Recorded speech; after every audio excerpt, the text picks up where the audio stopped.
Radiology of the paranasal sinuses. To study the maxillary sinus, the best view is the Waters view, also called the occipitomental view. The patient should be seated facing the plane of the film upright.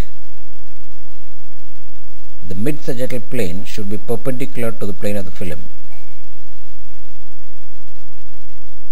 The head should be so extended such that the orbitomeatal baseline or the radiographic baseline is at 45 degrees from the horizontal. Now this is done to clear the maxillary sinus from the superior border of the petrous pyramid. If the extension is not adequate, the superior border of the petrous pyramid will cut through the maxillary antrum and give a false suggestion of a fluid level. If this is suspected, then the X-ray should be repeated with adequate extension so that the superior border of the petrous pyramid is away from the maxillary antrum and is at the inferior edge of the antral lining. This is a plain X-ray of the paranasal sinuses, Waters view, primarily showing the maxillary antrum. Let us study the various features of the maxillary antrum.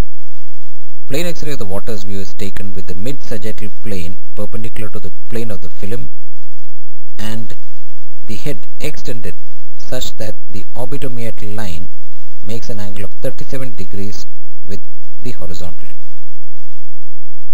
Superior wall of the maxillary antrum. The superior wall of the maxillary antrum is denoted by two parallel lines equidistant on both sides, the superior line of which is the inferior rim of the orbit and the lower line is the floor of the orbit a few millimeters behind. When there is a blowout fracture of the inferior orbital wall, these two lines on one side are telescoped compared to the other, and this is suggestive of a blowout fracture of the inferior orbital wall. Lateral wall of the maxillary antrum. The lateral wall of the maxillary antrum makes a sigmoid curve meeting the alveolar process at an acute angle. If there is erosion of the lateral wall, then this sigmoid curve becomes a straight line. Medial wall of the maxillary antrum.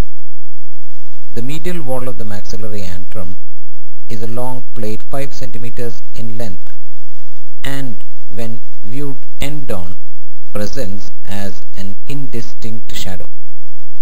When there is erosion of the medial wall on one side, this side appears less distinct than the other.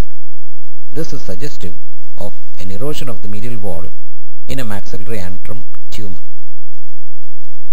The head in the occipitomental or Waters view must be sufficiently extended such that the superior border of the petrous pyramid is out of the confines of the maxillary antrum and must be at its inferior edge. If the head is not adequately extended, then the superior border may cut through the maxillary antrum, giving a false sense of a fluid within the maxillary antrum. If this is suspected, then the X-ray film must once again be taken with the adequate extension so that the petrous pyramid does not overlap the maxillary sinus. This is a Waters view of the paranasal sinuses. In this we note that the maxillary antrum on both sides are well developed and the infraorbital canal is separated from the orbital rim. The sphenoid compartments can be seen through the open-mouthed view. This is a plain X-ray of the paranasal sinuses Waters view, showing mucoperiosteal thickening in both maxillary antrum. However, we also note that on the right side there is an air fluid level, and this therefore is a case of acute sinus disease. An air fluid level is a classic manifestation in acute sinusitis. This is a Waters view of the paranasal sinus, showing smooth bilateral outlined retention cyst in a normally aerated maxillary sinus. The drainage of a solitary mucus gland can become obstructed, leading to the formation of a mucus retention cyst. These cysts are often discovered by accident, since they usually do not cause any symptoms. On a plain X-ray, they can be seen as a smoothly outlined soft tissue density without any surrounding mucosal thickening. Plain X-ray skull Waters view. Herein we see a classical tripod fracture. In this, the fracture system is seen extending through the inferior orbital rim and the floor, continuing down through the maxilla. The frontozygomatic suture is also separated and forming as a consequence thereby a tripod fracture of the zygoma.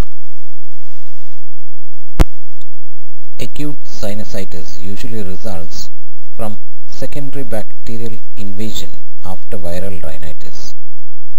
Chronic inflammation is the one persisting for a period of 12 weeks or more.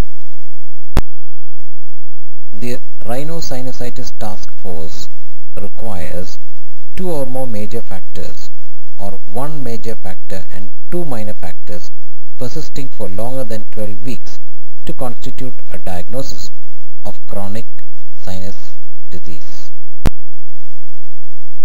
Major factors for diagnosis include facial pain, nasal obstruction, nasal or postnasal discharge, hyposmia or anosmia, purulence in the nasal cavity, and fever, and this is for acute rhinosinusitis only.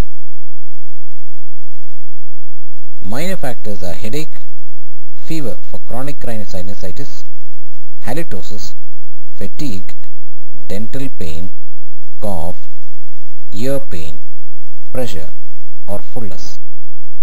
However, facial pain requires another major factor associated with it for diagnosis.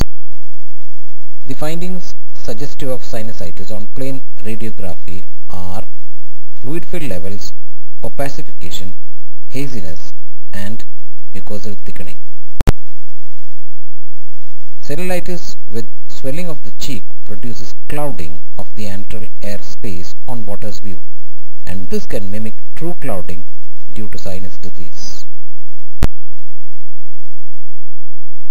The differentiation of infection, tumor, polyp, and allergic mucosal thickening may be difficult, and all of these conditions can lead to a false positive diagnosis. Sinus mucosal thickening or opacification may also occur in hematological disorders, fibrous dysplasias, Wegener's granulomatosis, and Paget's disease. Such findings should alert the observer, and a more accurate means of diagnosis such as CT, MRI, endoscopy, and sinuscopy may be employed if doubt persists. The sinus radiographs have to be examined for the presence of evidence of maxillary sinus disease in the standard criteria of air fluid level, haziness, sinus opacification, and mucosal thickening, which is greater than 5 mm as measured at midpoint of the lateral wall of the maxillary antrum. This is used to diagnose sinusitis. Air fluid levels and sinus opacifications are useful features on radiographs, and it is generally accepted that they will make a positive prediction in 80 to 100% of the cases.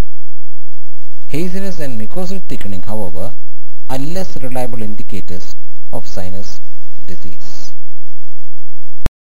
This shows the skull in a Waters view in 3D.